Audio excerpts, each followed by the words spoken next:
I, 37, M told my wife, 36, Sav.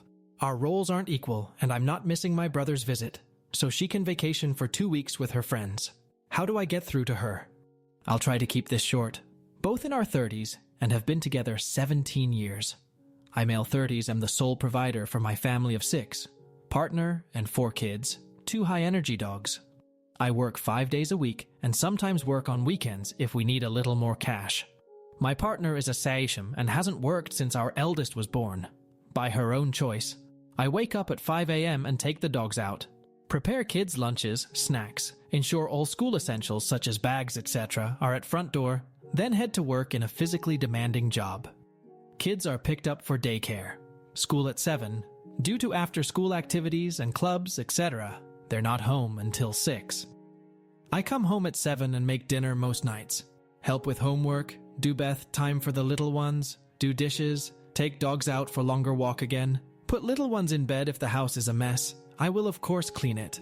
I pay for everything. Mortgage, bills, insurance, groceries, clothes, toys, technology, after-school activities, dates, a woman to deep clean the house once a month. My partner wants to go on a 2-week-long vacation with her friends, which will overlap with the weekend away I had planned with my brother, who I rarely get to see, as we live so far away. She wants me to cancel my trip, as she's tired and needs a break.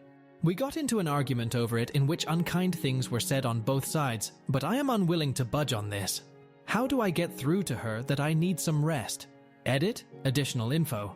My children are between 16 and 6. My wife doesn't take anyone to their clubs, activities. Younger children's school finishes at 3 p.m. Their clubs are in the school. Older kids' school finishes at 3.30. They stay in a club until 4.30 and then go to a youth group with their cousins until they come home. My eldest make their way to and from school on their own, while my youngest are picked up and dropped off.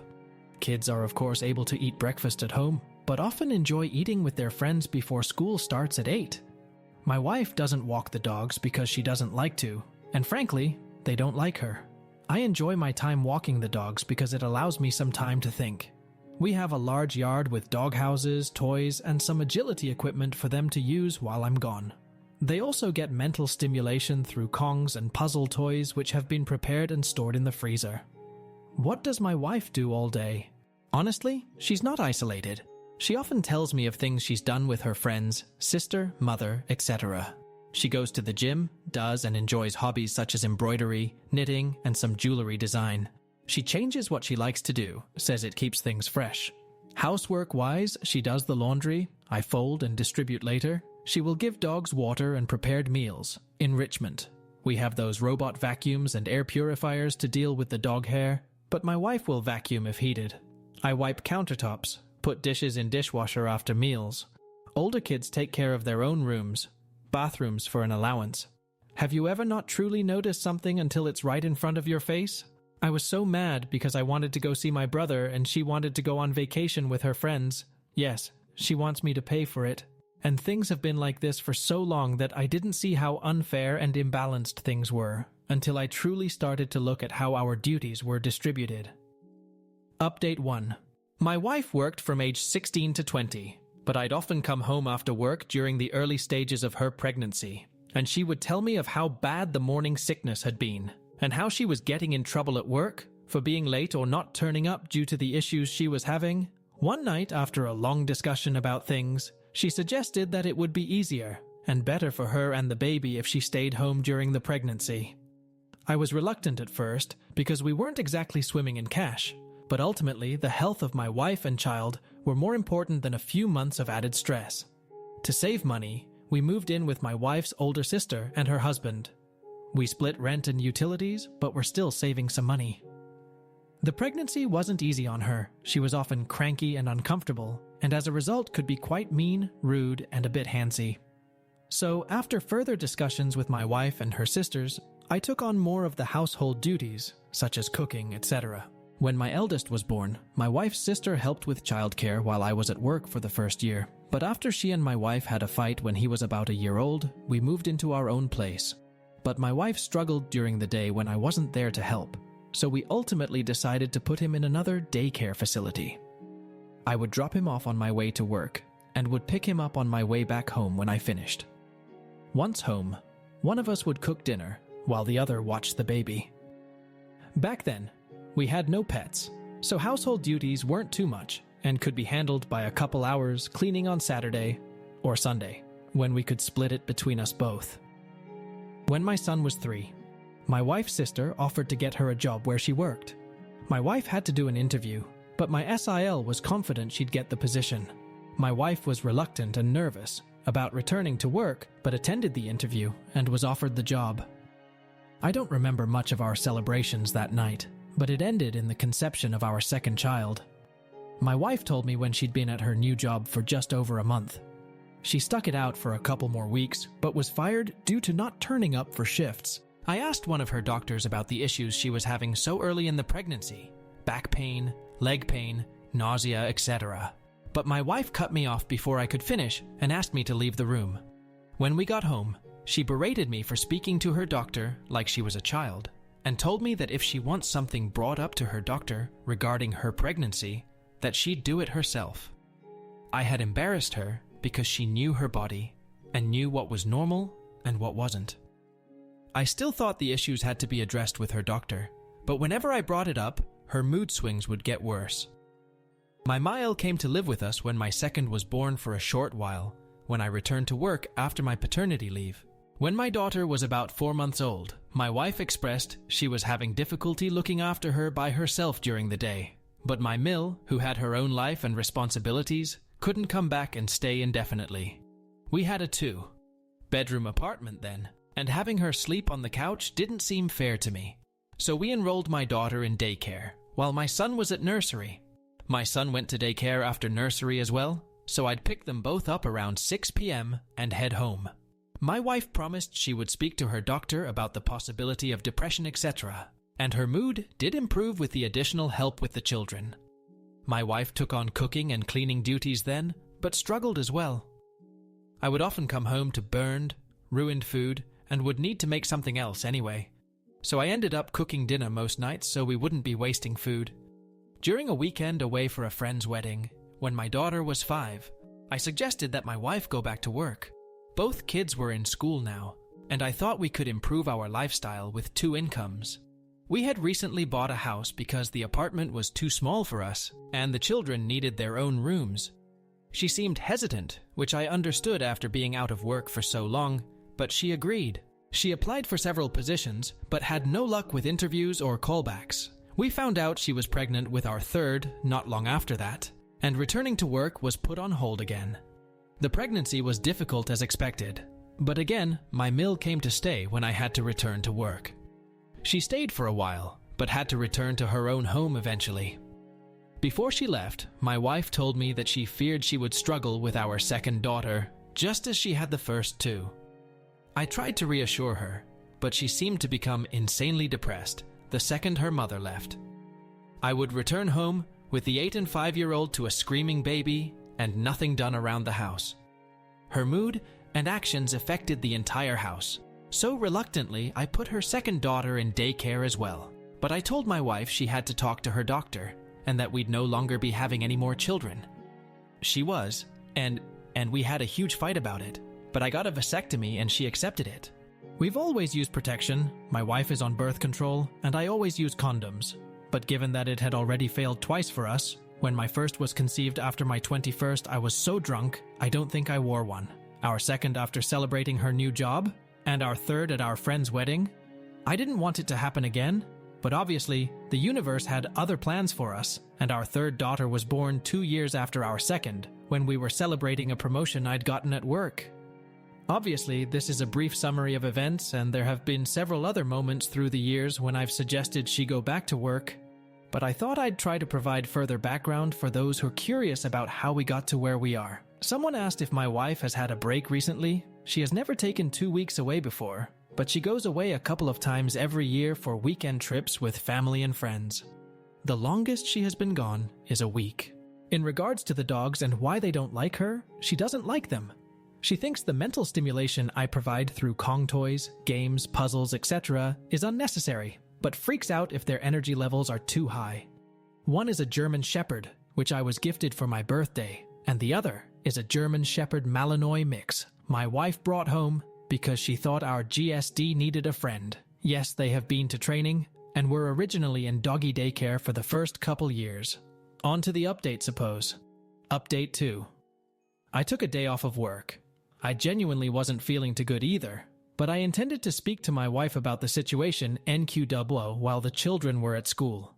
Kids all left for school by 7-ish. My wife came downstairs at 11:45 and seemed very shocked to see me. She asked what I was doing at home, and I explained I took a sick day as I wasn't feeling well. The first words out of her mouth were, "But we need the money, you don't look that bad." I made a face, and she quickly asked what was wrong and asked if she could get me anything. I asked for a water, and we sat on the couch, but soon her phone rang, and she went off into the kitchen to talk. She came back a while later and asked if I wanted to get something to eat, and I said we could make something from the kitchen.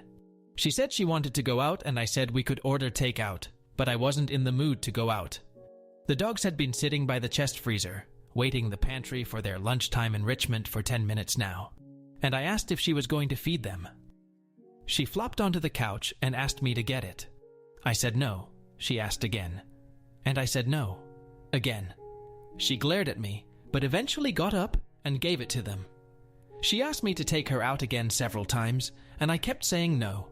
I was starting to get a migraine, which I told her, but she kept asking, suggesting we could go shopping, she could get her nails done, and we could enjoy the day together.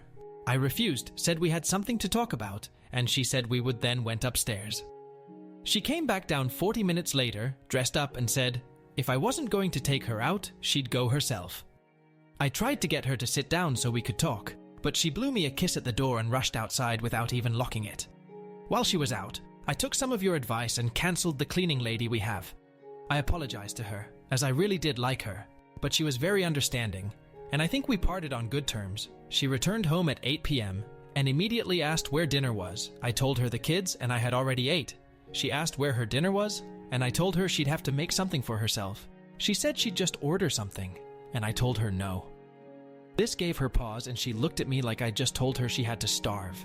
She said she couldn't cook, and O told her I know she's perfectly capable of making something. We have plenty of foods. It's not like she has to be Gordon Ramsay to stick a tin of soup or something on the stove. She left again and returned 30 minutes later with McDonald's for herself, which set the younger kids off. Yes, they'd already ate, but she walked in the door, finishing her burger and drink with an empty bag and McFlurry tub. Our youngest asked why she didn't bring her any ice cream, and my wife said, "Daddy said I wasn't allowed to." I did not say this, and I swear it took more strength than I'd like to admit not to yell at her in front of our daughter. When the kids were in bed, I asked her to sit and talk about the situation regarding our trips. She asked if I'd rescheduled with my brother, and I firmly told her no, and that I wouldn't be. I tried to have a conversation. I explained I felt our duties were incredibly uneven, and that I'd like for her to take on more responsibilities with the children and the house. She argued that she does enough, and I asked her to make a list. She put laundry down, feeding the dogs, making doctor's appointments and grocery shoppings, and I brought out my own list with everything I've told you guys so far, and added that I created the dogs' meals. She simply has to give it to them. I fold and distribute laundry, take kids to doctor's appointments, and that the groceries are ordered through an app on her phone, delivered to the house, and I put them away. She got up then. I asked what she was doing, and she said she was going upstairs. I didn't argue. I didn't want it to resolve to an argument and wake the kids up. She was visibly shaking with anger. A while later, I went upstairs as well. She was on the phone to someone, and when I entered the room, she demanded I leave and go sleep on the couch. I refused and climbed into bed. She hung up the phone and demanded again that I sleep on the couch, and again, I refused. She grabbed me and physically tried to drag me out. That resulted in a fight, and I ended up sleeping on the couch because she was going to wake the kids up again. The following days were much of the same. I have stopped folding and putting away her laundry. I do it for myself and the younger kids, and my two oldest take their piles and put them away themselves. I still cook for the kids, but have told my wife that she has to make her own meals. Petty, I know. I think my eldest heard us arguing because he asked if he could take the dogs out for a couple walks with his friend during the week. He hazes, and he says he's enjoying it, but I think he and my wife had an argument the other day. because he's been very distant with her, and things just feel off. He's asked me about 3 times if I love him. Of course, I've told him there is nothing he could ever do to make me not. Yes, I've tried to talk him about it, but he doesn't want to talk yet, and I need to respect that. I think pushing him could be a mistake. Thursday night, my wife asked if we could have a drink as I had to leave on Friday to see my brother. I had ones, but honestly, it went right to my head, and honestly just wanted to sleep. She kept trying to initiate sex, but I wasn't in the mood. I woke up Friday morning and my wife was gone. So was her suitcase. I've texted and called, but there's been no answer other than a text telling me we'd talk about it when she's back. She ignored me and went on her trip regardless, and I am furious. I have left her some cash in the bank account, she has the card too, but have removed everything else into another account. I had to call my brother why I wouldn't be coming to see him, and he arrived here on Saturday with my nephew and 2 nieces. The house is very full, but honestly it feels more open than it has in a long time. The kids seem relaxed and so do the dogs. I don't know what will happen with my wife, but I am done. I can't afford a lawyer right now, and unfortunately I don't know any who could give me a deal or do me a favor. But this marriage is over. It should have been a long time ago. Update 3. My eldest. My son is mine. My 3 daughters are not. I found out not long after my first update. And while I thought I could handle the news clearly, my body couldn't, and I had a heart attack. Thankfully, my brother was with me and called an ambulance. I am recovering, but Jesus Christ, it scared the shite out of me and my family. As some of you may remember, when my ex left for vacation, I took the majority of the money out of the account she used, but left some as I didn't want to leave her stranded. That money, about 500 or so, was gone in a few days. She used her own money, that she's been making from OnlyFans, to fund her trip. Yes, I'm serious. She has an OnlyFans account. My son had offered to take the dogs out for me during his lunch, free class time, and walked in on his mother making content. In the living room, she told him that I wasn't making enough money for the family to survive, and that she had to do the OnlyFans to help support us. She told him I was ashamed and embarrassed, and that I would be very unhappy and hurt if he mentioned it. She told him that doing so could ruin our marriage and could lead us to divorce. My in-laws know everything, as my brother had to call them to help watch my kids while I was in the hospital. My FIL is furious, and my MIL is just devastated. She keeps apologizing to me, like she's the one who betrayed me. My ex moved out. She tried to make me leave so she could stay in the house with the kids, but after a conversation with her father, she's renting a place. My eldest daughter and my son knows the girls aren't mine, my ex told them, after they said they didn't want to go live with her at her new place. My Mill was with them at the time, and according to my daughter, began screaming at my wife for her behavior. My youngest 2 don't know yet, but they will. This isn't something I can keep from them forever. They already know that something is up. I've cut my hours back at work and have been able to work from home. It's obviously a desk job for now, but I am thankful to my boss for working with me on this. I came home to find out that my Mill and one of my sills had cleared out my wife's hobby space and made it an office, den for me. I am very grateful for their support during this. I know it'd be easy to take the side of your daughter, sister's ex-partner during a breakup, but I appreciate them. While things aren't great by any stretch of the imagination, I feel strange. Thines seem calmer without my ex in the house. There seems to be more laughter about the place. Even the dogs appear more at ease. But I am so angry. Which obviously isn't good for my heart. But I've wasted a huge chunk of my life raising kids that aren't mine in a marriage that was fucked from the beginning. Now please don't take what I said as me saying I regret my girls. I don't at all. They are smart, beautiful, cheeky little burritos. I love with all of my heart, but the betrayal stings. The fact that I've been working my ass off for years, and she's been making thousands on OnlyFans and been keeping it to herself, stings. I am ashamed, humiliated, embarrassed, angry, relived. It's a mess of M-twins in my head, but I know I'll get through it. Hopefully, I need to for my kids and dogs.